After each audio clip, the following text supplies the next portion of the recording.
Hey, my brothers and sisters. Let me talk to you quickly. I'm trying to fix something here. Joburg is quite hectic. We need to be careful of who dictates solutions to us on this whole matter of religion.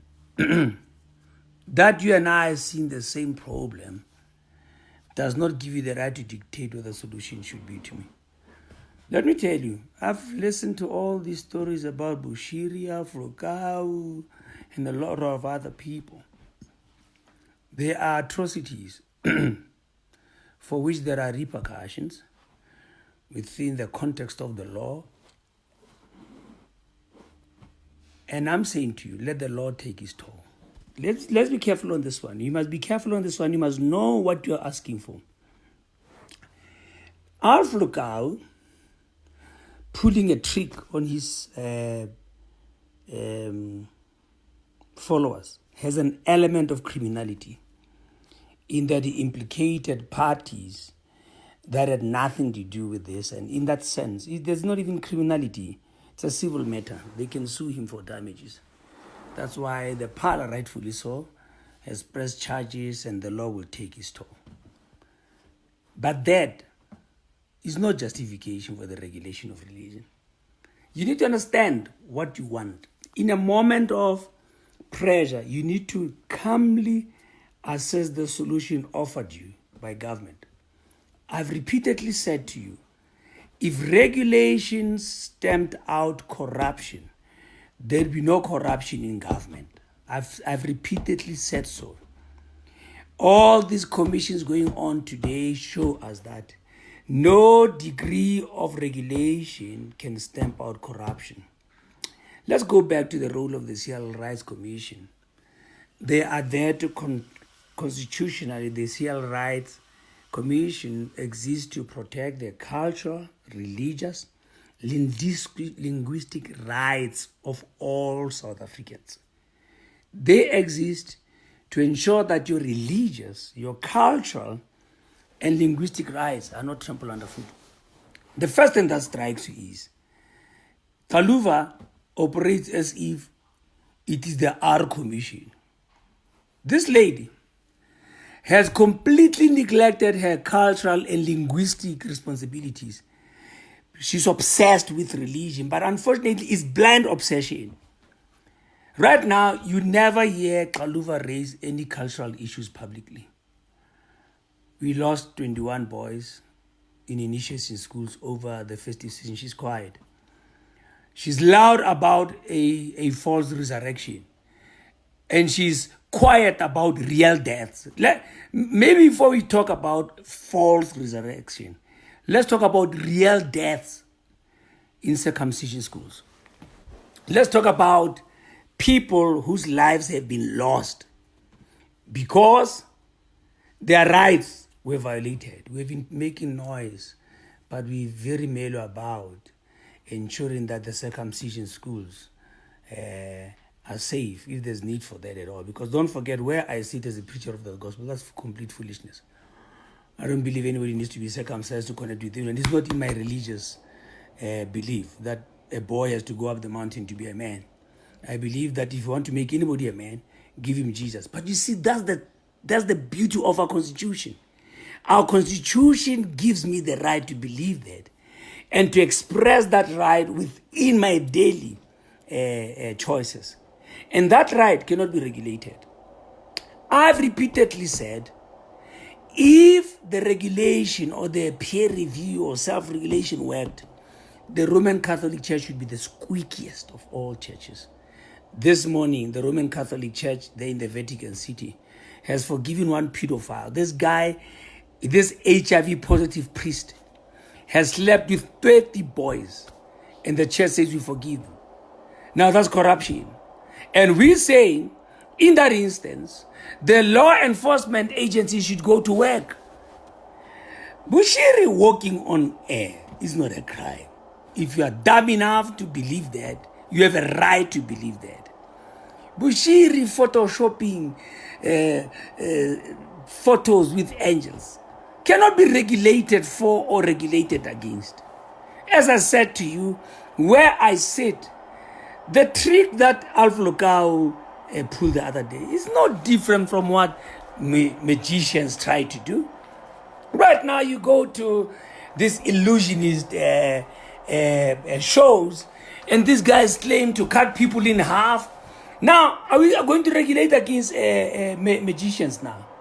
Because somebody lied to people about sewing someone in half. It's no different from the foolishness and stupidity that Bushiri pulled the other day. So the truth of the matter is, there's no crime there.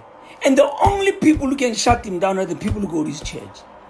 Be careful of what you ask for, because right now, we have a secular government. XALUVA has no right to change the constitution. And the constitution of the Republic of South Africa portrays us as a secular state. We are not concerned with issues of spirituality.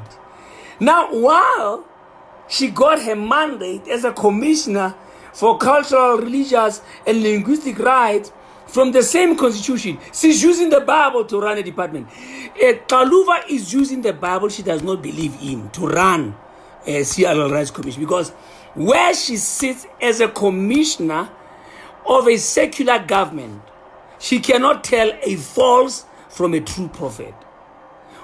It's only when you open the Bible that Bushiri, Lukau, and all these liars are false prophets. With the Bible closed, they are no different from the rest of us, because as far as a secular government is concerned, they don't want to be involved in issues of people's belief if no law is broken. Listen to me, because in a moment of anger, you're going to sell your constitutional rights away.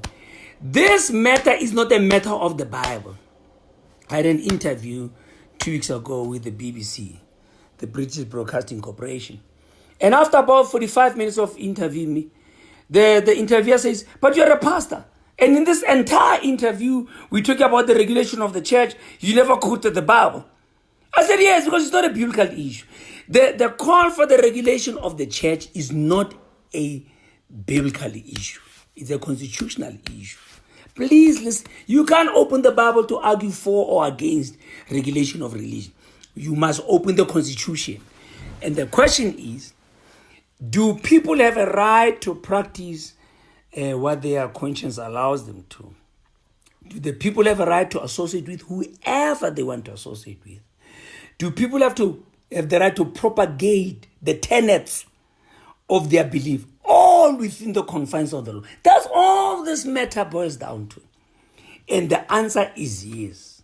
So what is the limit for those rights? That no law is broken. So let's go back to Bushiri walking on air. Which law was broken? Let's go back to Lukau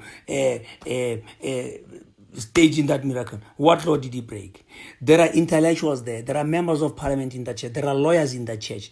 There are accountants in that church. There are medical doctors there. There are clever people whose religious conscience allows them to feed on such foolishness. Is that right? You know how foolish it is to me to sit there and hear what a Sangoma believes in. This person believes that they can give you charms. Or you mix this one and mix that one, it gives bad luck. You know how stupid that is to me. But I have no right to interfere with anyone who goes to consult those people. Now, you are saying, just people are foolish, man. How, right now, look at this Lukau thing of taking 4,000 women away and taking 5,000 from each of them and promising them husbands. But that is as foolish as someone who goes to the witch doctor and say, bewitch my boss. The Constitution did not want to be involved in those issues, and that's why it declared us a secular state. It's pure hypocrisy for XALUVA to open the Bible when it suits her. I'm saying to you, with the Bible closed, XALUVA cannot tell a false from a true preacher, because the Constitution does not even recognize that individual belief as long as it's practiced without breaking the law. Now, in one breath, XALUVA is inciting the church. She's getting the church excited. Get rid of false prophets. And the only tool to know a true from a false prophet is the Bible. In the same breath, she'll say, God does not speak. In the same breath, she'll say, anybody who believes that God speaks is mad. In the same breath, she'll say, there's no Satan. Now, she's straddling the lane. And you naive Christians and you gullible preachers are swallowing everything she gives you. We are standing our right. We reject regulation of religion. We are saying, if the government of South Africa is concerned that the law is broken, enough law enforcement agencies already exist to deal with that. We're saying, if they are concerned about what happened to church money, let them call SARS in.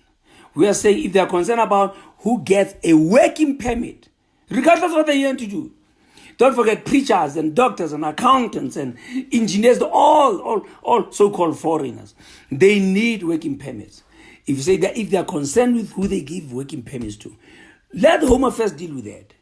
Leave us out of that confusion. Stop hiding your inefficiencies in the name of regulation. And to all of you Christians calling for regulation, let me ask you a simple question. If religion was already regulated, how would you deal with Alpha? No different than you deal with him now. You're going to call the cops. Don't be sold a solution you have not thought through. If right now religion was already regulated, how would you stop Shembe from meeting in the mountains in white clothes? If religion was already regulated, how would you stop Shembe from marrying 6, 7 wives? How would you stop that? It's a matter of conscience. It's a matter of religion. It's a matter of creed. It's a matter of association. You can never force me to go to a university to get a qualification to come and share my God. Because to start with, who told you I believe in universities? I'm a preacher of the gospel. What if my belief says universities are institutions of the devil? Now you forcing me to go to what I perceive in my conscience without breaking the law to be an institution of the devil, to get a qualification to come and preach about God. Stop infringing on our constitutional rights. And you church people, think through this. Nobody has a right to pass a law that forces me to be in association with them and I have no respect for. In my private space, I have no respect for Pastor Rimekul. I'm not lying to you. If I was in charge of the licensing of preachers, I would have revoked his license. Now the question is, who appointed him to decide if I should have a license or not? That's a matter of conscience. My conscience would never allow me to associate with 75%, if not 80% of all South African preachers, including the ones in charge of these stupid task teams that XALUVA has set up. Government has no right to demand that we organize ourselves philosophically for our philosophy to be acceptable. You can't do that. Where I sit, I find very barbaric the celebration of Diwali. I see the Hindus walk on red coal. I've been to Lenasia there. They swallow fireballs. It's their right. Now, why is XALUVA not concerned about those guys hating themselves? Should she legislate against the Diwali celebrations? Should she legislate against the eating of fireballs? Should she legislate against the piercing of their skins with? She has no right to do that. Look at what the Buddhists do in their temples. They have a right to do that when no law is broken. So we are saying no to regulation. Let the law take its toll. We have not seen regulation work in politics, which is highly regulated. What makes us think it will work in religion without the violation of our rights? We are saying to Ms. XALUVA, your term has ended. We don't know if they're going to extend it or not. I think it's usual they may not. Retire in peace. Go and pursue your agenda through other causes. We will fight you at court. We are waiting for you. You're already in violation of the rules of your own portfolio committee. You've already uttered things publicly that make you a rebel against your own principles. That the minister of Kokda this morning said, protect the rights of these people, is valid. But how you protect them is erratic. Now, you can't convince me that I'm deceived when the deceiver and me are not breaking the law. It's my right. I have a right to be deceived. I have a right to go to a witch doctor as much as I have a right to go to a preacher. I have a right to be a Hindu as much as I have a right to be a Muslim. And our religions are different by design. But by default, we believe in different things. You can't clap us together and say belong together if you're going to get recognition from me. My last comment is, we are still waiting. From 2014 or so, when you started in with your term or wherever, you spoke about the commercialization of religion. We are still waiting for your report. And you are saying, we hope to find in your report the commercialization of halal. The Muslims are cashing in. Every South African of every belief is contributing to the Islamic Council through the halal scam. Let us see you capture that in a report. My brothers and sisters, please think. 21 March, we are meeting in Alberton, Ekurhuleni. The ministries, one-on-one ministries, Pastor Doc Sithole has availed his auditorium. We are meeting there to forge forward our strategy. We are going to court. We are waiting for every move. We are looking with interest at this bogus meeting taking place in Pretoria with XALUVA. The people who gathered at Rema on the 13th of February said, get out of religion. She plods on. She goes on. She meets more religious people only because she has no respect for her belief. If she has no respect, we'll teach her respect for her belief because the Constitution covers us. See you on the 21st of March. In Alberton. My number is 079-695-8908. If you need more information, go to our Facebook wall, Shimiko. Till then, think about what you want and don't let the world dictate it to you.